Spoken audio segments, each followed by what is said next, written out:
Cold Creek was more than just a small, forgotten town. It was a place where time seemed to stop. The town lay hidden in a remote valley, surrounded by thick forests and mountains that formed an almost impenetrable barrier. It was winter for most of the year, and the snow that blanketed the town made it feel even more isolated. There was only one road in and out of Cold Creek, and during the long winter months, it was often blocked by heavy snowfall, cutting off the town from the rest of the world.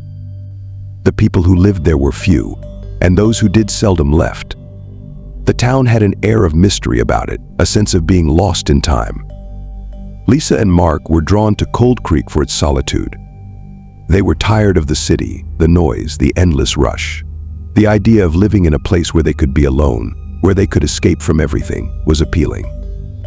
They found an old house on the edge of town, a place that looked out over the snow-covered landscape, and decided to make it their home.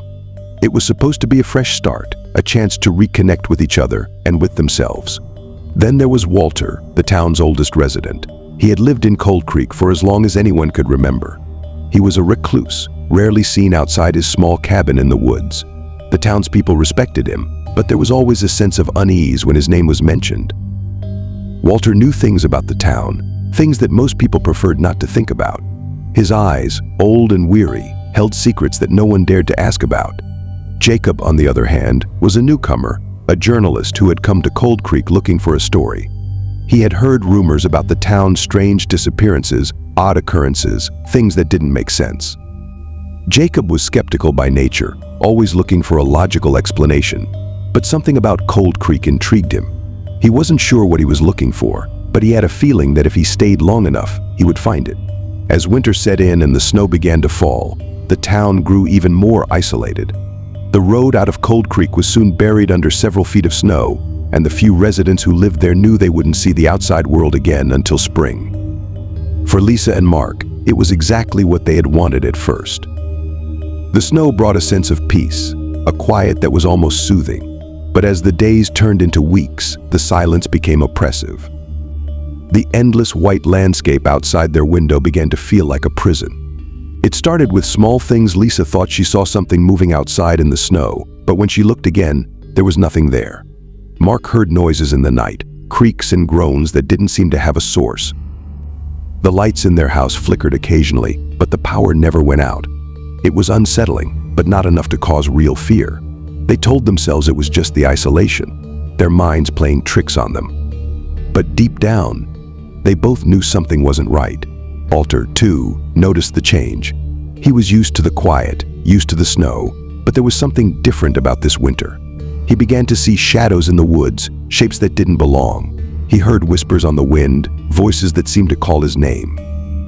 Walter had lived in Cold Creek long enough to know that the town had its secrets, but this felt different, darker, more dangerous. He kept to himself, but he couldn't shake the feeling that something was coming, something that had been buried for a long time. Jacob, ever the skeptic, dismissed the strange occurrences at first. He was here for a story, after all, and every small town had its share of local legends. But the more time he spent in Cold Creek, the more he felt that there was something to the rumors. The townspeople were friendly enough, but there was a wariness in their eyes, a reluctance to talk about the town's past. And then there were the disappearances, people who had come to Cold Creek and never left. There were no records, no explanations, just empty houses and unanswered questions. As the snow continued to fall, the unease in the town grew. The small, strange occurrences became more frequent. Lisa started hearing voices in the night, whispers that seemed to come from the walls. Mark saw figures standing at the edge of the forest, watching their house, but when he went to confront them, they were gone. Walter's nightmares returned, visions of the past, of things he had tried to forget. Jacob's search for answers only led to more questions, and the more he dug, the more he realized that some things were better left buried.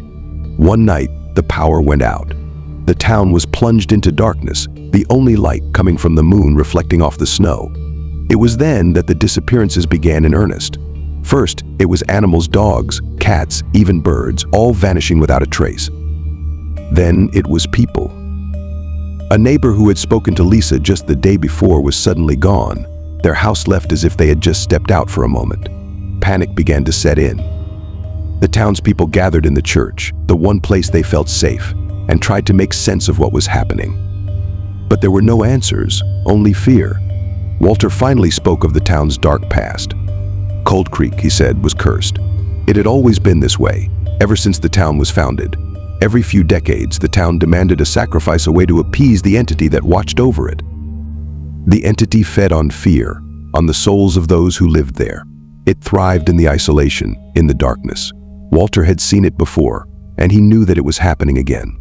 The disappearances, the strange occurrences, they were all part of the entity's plan, a way to break them down, one by one. The truth was more horrifying than they could have imagined. Cold Creek wasn't just isolated, it was a trap, a place where people were lured in and never left. The entity wasn't just a ghost or a monster, it was something much worse.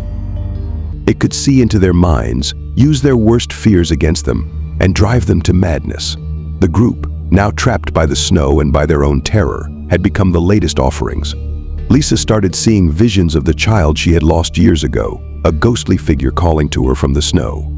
Mark was tormented by nightmares of losing Lisa, over and over again. Jacob was haunted by the guilt of the lives he had ruined for the sake of a good story. And Walter, the oldest and wisest, was pursued by the ghosts of all the people he had seen die, knowing he could do nothing to save them. The entity fed on their fears, growing stronger as the group grew weaker. It twisted their minds, making them question what was real and what was imagined. The once tight-knit group turned on each other, their paranoia and fear driving them to madness.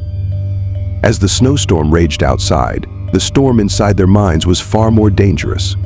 In a final, desperate attempt to escape, the group made a plan to confront the entity. But it was too late.